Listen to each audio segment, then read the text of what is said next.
देशवासियों पर petrol diesel की बढ़ती कीमत का बोझ कम करने के लिए केंद्र सरकार ने एक्साइज ड्यूटी में कमी की थी। पिछले नवंबर महीने में कम की थी। केंद्र सरकार ने राज्यों से भी आग्रह किया था कि वो अपने यहां टैक्स कम करे और ये बेनिफिट नागरिकों को ट्रांसफर करे। इसके बाद कुछ राज्यों ने तो भारत सरकार की इस भावना के अनुरूप यहां टैक्स कम कर दिया, लेकिन कुछ राज्यों द्वारा अपने राज्य के लोगों को इसका कोई लाभ नहीं दिया गया। इस वजह से पेट्रोल डीजल की कीमतें इन राज्यों में अब भी दूसरों के मुकाबले कहीं ज्यादा है। ये एक तरह से इन राज्यों के लोगों के साथ अन्याय तो है ही, साथ ही पड़ोसी राज्यों को भी नुकसान पहुंचाता है। स्वाभाविक है कि जो राज्य टैक्स में कटौती करते हैं उन्हें राजस्व की हानि होती है। जैसे अगर कर्नाटका ने टैक्स में कटौती नहीं की होती तो उसे इन 6 महीनों में 5,000 करोड़ रुपए से ज्यादा का राजस्व मिलता। गुजरात ने भी टैक्स कम नहीं किया होता तो उसे भी 3,500-4 हजार करोड़ रुपए से ज्यादा का राजस्व और मिलता।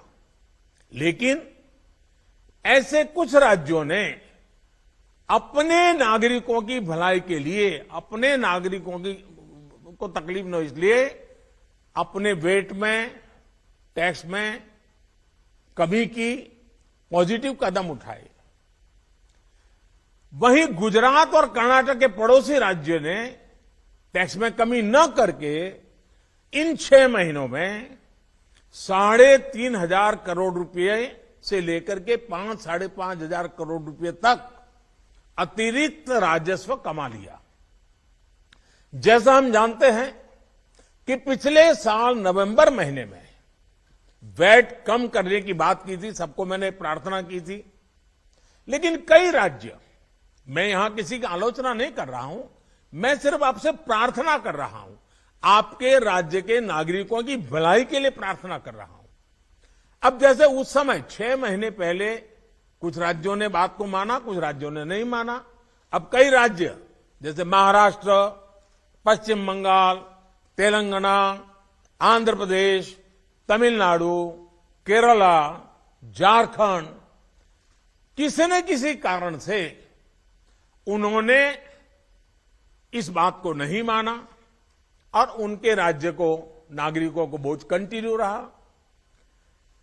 मैं इस बात में नहीं जाऊंगा कि इस दौरान इन राज्यों ने कितना रेवेन्यू कमाया, लेकिन अब आपसे मेरी प्रार्थना है कि देश हित में आप पिछले नवंबर में जो करना था, 6 महीने डिले हो चुका है, अब भी आप अपने राज्य के नागरिकों को वैट कम करके इसका बेनिफिट पहुंचाइए।